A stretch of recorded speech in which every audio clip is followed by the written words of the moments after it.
नमस्कार दोस्तों, कैसे आप सब? आशा करता हूँ मस्त होंगे। दोस्तों आज इस वीडियो में हम जानेंगे कि लीफ कर्ल वायरस अलग होता है। हम लीफ कर्ल की बात कर रहे हैं, यानी पत्तियों का जो मुड़ना है उसे हम कैसे ठीक कर सकते हैं, उसके क्या कारण हो सकते हैं, आज इस वीडियो में जानने की कोशिश करेंगे।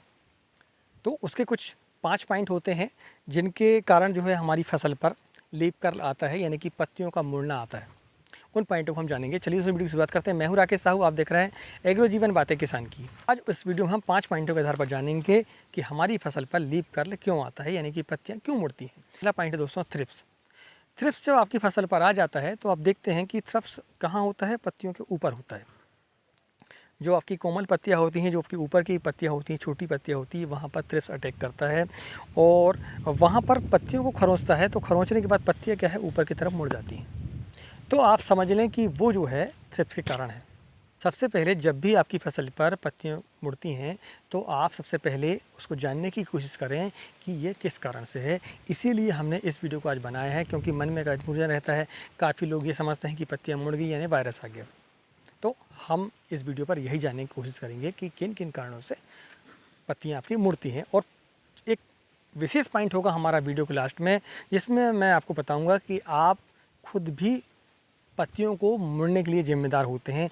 आप एक ऐसा काम करते हैं जिसके कारण भी आपकी पत्तियां मुड़ती हैं, वो वीडियो के अंदर जानेंगे। दूसरा पॉइंट है दोस्तों माइट। माइट जब आपकी फसल पर आता है तो भी पत्तियां मुड़ती हैं, लेकिन थ्रिप्स पर ऊपर की तरफ मुड़ती हैं, माइट पर नीचे की तरफ पत्तियां मुड़ती हैं। नीचे की तरफ माइट होती हैं, वहाँ पत्तियों की जो रेसे होते हैं, जो उनकी नसें होती हैं, उनको वो खरोंचती हैं और तो पत्तियाँ क्या होता है, नीचे की तरफ मुड़ जाती हैं। तो जब भी पत्तियाँ नीचे की तरफ मुड़ें तो माइट को चेक करें आप, और फिर उसके लिए माइटीसाइड का इस्तेमाल आप कर सकते हैं।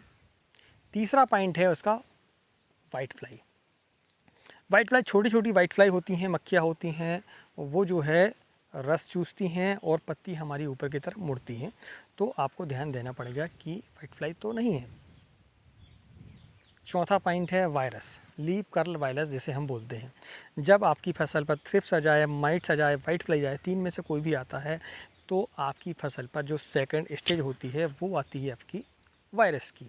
वायरस के कारण जो है आपकी फसल पर जो है पत्तियां मुड़ जाती हैं और उसमें जो है पीले पीले धब्बे आते हैं।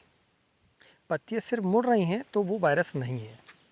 उसमें यदि पीले पीले निशान आ रहे हैं, पत्तियां पीली हो रही हैं और बिल्कुल जो है फूल उसमें ज़्यादा आ रहे हैं, गुच्छों में आ रहे हैं, फलों का साइज़ छोटा हो रहा है, तो आप समझ लें टेढ़े मेढ़े फल आ रहे हैं, तो आप समझ लें कि आपकी फसल पर वायरस आ चुका है। तो उसका कोई निदान नहीं है।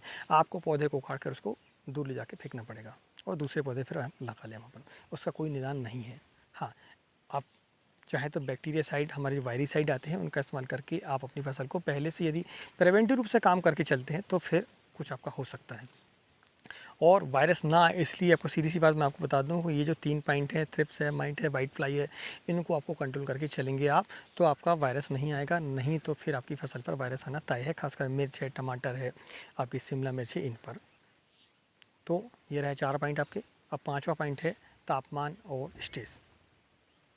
हम देखते हैं कि जैसे बेमौसम यदि धूप बिल्कुल तेज़ हो जाए, आपका 30 डिग्री 35 डिग्री, खासकर ये अपना अगस्त के कुछ दिनों पर और सितंबर और अक्टूबर पर हम देखते हैं कि तापमान ज़्यादा होता है, अचानक ह्यूमिडिटी भी ज़्यादा होती है।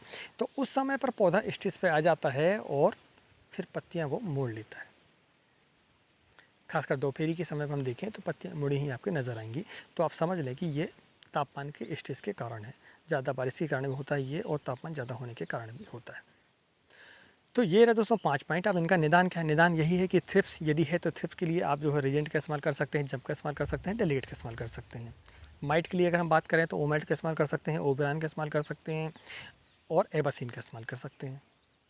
अगर हम वाइट फ्लाई की बात करें तो फिर आप ओबेरॉन का इस्तेमाल कर सकते हैं, एसिडा है, आपका इमिडाक्लोपिड है, कटाप हाइड्रोक्लोराइड है, इनका इस्तेमाल करके आप अपनी फसल को वाइट फ्लाई से सुरक्षित रख सकते हैं। या फिर सोमोप्रिंट का भी इस्तेमाल कर सकते हैं, पेगासस का इस्तेमाल कर सकते हैं। काफ़ी प्रकार के मार्केट पर दवाइयाँ उपलब्ध हैं, उनका इस्तेमाल करके आप अपनी फसल को बचा सकते हैं।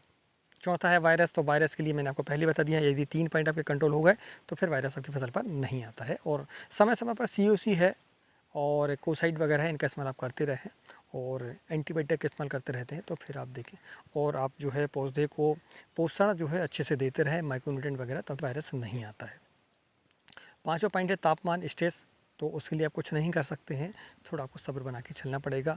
जब बारिश ज़्यादा हो रही हो तो फिर आप जो है जल निकासी की व्यवस्था बना के रखें, तो आपकी फसल पर जो है ऐसी स्थिति नहीं आती है। स्ट्रेस मेंटेन के लिए आप जो है चाहे तो सेप्टोन है, ग्रीन मेडिकल है, इनका इस्तेमाल आप कर सकते हैं। तो आप देखेंगे या सिलिकॉन पाउडर आपके पास है तो आप स्प्रे के रूप से उनका इस्तेमाल करके अपनी फसल को स्ट्रेस से बचा सकते हैं। तो ये रहे 5 पॉइंट जिनके आधार पर हमें जाना कि पत्तियाँ क्यों मुड़ती हैं और उनकी निदान भी हमने जाना इस वीडियो पर। यदि ये जानकारी पसंद है तो वीडियो को लाइक करें और चैनल पहली बार आए तो चैनल को सब्सक्राइब करें। अब हम जानते हैं इस वीडियो की विशेष बात, और मैं आपको बता रहा हूँ कि वो ऐसा कौन सा पॉइंट है जो कि आप अपने हाथ से फसल को बिगाड़ते हैं। तो वो है दोस्तों ग्लाइफोसेट या फिर 2,4-D या फिर पैराकोट। जब आप अपनी फसल के बीच में लाइनों में आप जब डालते हैं ना, तो उसका असर आपको कितने भी सुरक्षित तरीके से डालें, उसका असर आपकी फसल पर आपको दिखाई देगा।